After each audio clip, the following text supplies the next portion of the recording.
ஆண்டவர் இந்த நாளில் உங்களை ஆசீர்வதிப்பாராக. இந்த 8ஆம் மாதத்துடைய 2ஆம் நாளில் உங்களை சந்திப்பதிலே கர்த்தருக்குள்ளாய் மகிழ்ச்சி அடைகிறேன். சந்தோஷமாக இருங்க.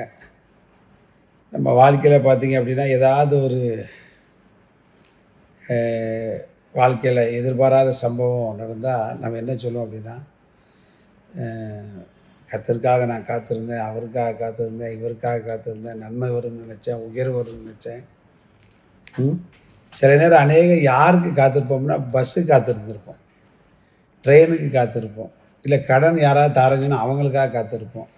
இல்லை நமக்குள்ளே ஒரு தாட் வரும், அவங்கள்ட்ட இருந்து நமக்கு நன்மை வரும். இதெல்லாம் வாஷ் அவுட் பண்ணிட்டு கர்த்தருக்காக காத்திருங்க. ஏன்னா கர்த்தருக்கு காத்திருக்கிற ஜனம்தான் ஒருபோது வெட்கப்பட்டு போனேன். நாங்கள் சிறு வயதில் இருக்கும்போதே பழைய பாட்டு, கர்த்தருக்கு காத்திருப்போ யாரும் வெட்கப்பட்டு போனதில்லை, அப்படி ஒரு அருமையான ஒரு பாடல்.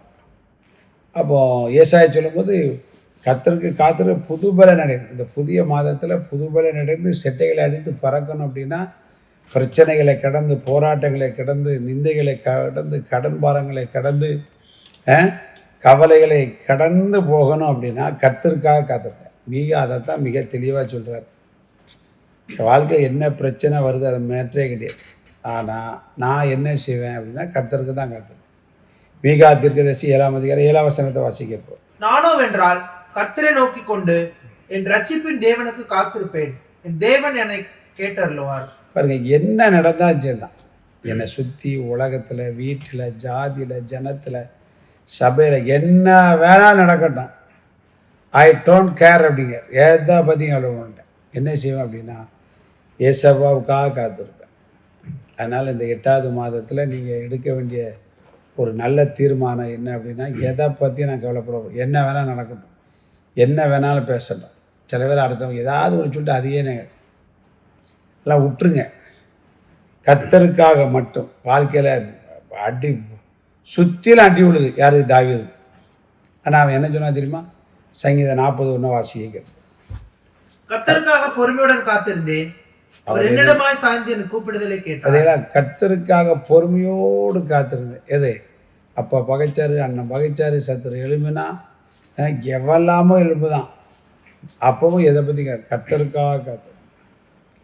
அவர் என்னிடமாய் சாந்தி என் வேண்டுதலை கூப்பிடுதலை கேட்டார். வேற என்ன வேணும்?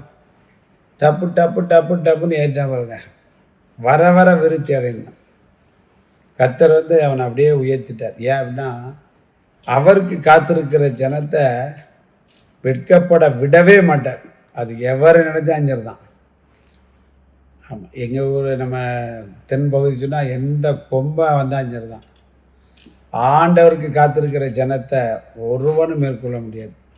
அதனால் இந்த புதிய மாதத்தில் கர்த்தருக்காக மட்டும் சொன்னால் சத்துருவே சந்தோஷப்படாது, நான் விழுந்தாலும் எழுந்திருப்பேன், நான் இருள் உட்கார்ந்தா கர்த்தர் எனக்கு வழி செய்வார். எவ்வளோ அற்புதமான வார்த்தை. அடுத்த வார்த்தை அதான் சொல்லப்படும். அதனால் நீங்களும் இந்த புதிய மாதத்தில் அப்படிப்பட்ட ஒரு தீர்மானத்தோடு கர்த்தருக்காய் காத்திருங்கள். கழுதை போல செட்டையிடத்தை எழும்ப கர்த்தர் நிச்சயம் உங்களுக்கு உதவி செய்வார். ஆண்டவர் உங்களை ஆசீர்வதிப்பாராக. நாளை ஞாயிறு ஆராதனை அதில் கலந்து கொள்ள. நாளை மறுதினம் அனுதின கண்மணி சந்திக்கு வரைக்கும் தேவ கிருபை நம்மை தாய் நடத்துவதாக. ஆமாம்.